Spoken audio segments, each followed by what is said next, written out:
Hey everyone, and welcome. So if you're a photographer, I'm sure you know the feeling. You see all this amazing professional grade gear, but then you look at the price tag and your wallet just, screams no. Well, today, we're going to look at a piece of kit that might just be the perfect solution to that exact problem. I mean, it's the classic dilemma, right? How do you get your hands on those pro features, expand your lighting setup, and get creative without completely breaking the bank? That's the big question, and we're going to find an answer today. All right, let's set the stage. In one corner, you've got Godox. They're the industry standard, the name pretty much everyone knows and trusts. And in the other corner, we have this challenger, the Neewer Z2 Pro. It's promising a whole lot for a much friendlier price. But the real question, the one that matters most, is can it actually play nice with an existing Godox setup? To get to the bottom of this, here's our game plan. First, we'll get to know this new contender. Then, we'll uncover a pretty surprising connection it has to Godox. After that, we'll break down all its pro features, tackle that huge compatibility question head-on, and finally, help you figure out if this should be your next flash. So, let's jump right in. Okay, first things first. Let's talk about the brand itself. Who exactly is Neewer, and why is this Z2 Pro model specifically the one that's got people talking? So look, we all know Godox is a giant in the photography world, but Neewer has been quietly building a really solid reputation for making great, affordable gear. They might not be the first name that pops into your head, but with flashes like the Z2 Pro, they're making a really, really strong case that maybe they should be. Okay, stick with me here because this is where the story gets really interesting. There's a very specific reason the Neewer Z2 Pro looks so familiar, and it's the key to this whole thing. And here it is, the bombshell. The source material reveals that the Neewer flash is made in the very same factory as Godox gear. Now, think about that. This isn't just some cheap knockoff. It's quite literally coming from the same production line. And sharing that manufacturing DNA leads us to the biggest win of all, the price. You're getting a flash with an almost identical design and build quality, but the price difference is huge. We're talking over 500,000 rupiah. That is a serious saving. So what this really boils down to is that you're not just getting a flash that looks like a Godox V1 Pro. You're getting that same beautiful round head design, that same solid feel in your hands, because for all practical purposes, it shares the same DNA. It just doesn't have the same premium name stamped on the side. Okay, so we know it's built well and it costs way less. But can it actually perform when it counts?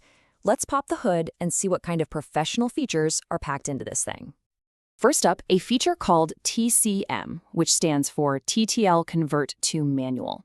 Now think of this like a super smart modern light meter. You take a test shot in automatic TTL mode, the flash figures out the perfect power setting for you, and then with one button press, you lock that setting into manual mode. Boom. You get perfectly consistent lighting from shot to shot. It's an incredible time saver on a busy shoot. And the pro-level stuff just keeps coming. It's got a great high-contrast LCD screen, which is a lifesaver when you're shooting in bright sunlight. It packs a punch with 70 watts of power, but you can also dial it way down to 1256 for just a little kiss of light. Plus, it has a super fast 1.5-second recycle time at full power, so you're not sitting around waiting for the flash to catch up. And we have to talk about the battery, because this is huge. We're talking about 600 full power flashes on a single charge. But what's even better, and honestly maybe my favorite part, you don't need a separate charging dock. The battery has a charging port built right into it. No more losing that little plastic cradle, you just plug it straight in. It's perfect for traveling light. All right, now for the million-dollar question. For anyone who's already bought into the Godox ecosystem, this is the one that really matters. Can you actually mix and match these things? Does this budget-friendly challenger play nicely with the industry king? This is the make or break fest, for sure. So let's just ask it directly. Picture this. You've got your Godox trigger on your camera. You've got this new, affordable, Neewer flash setup on a light stand across the room. You press the test button. Does it fire? And the answer is a big, fat yes.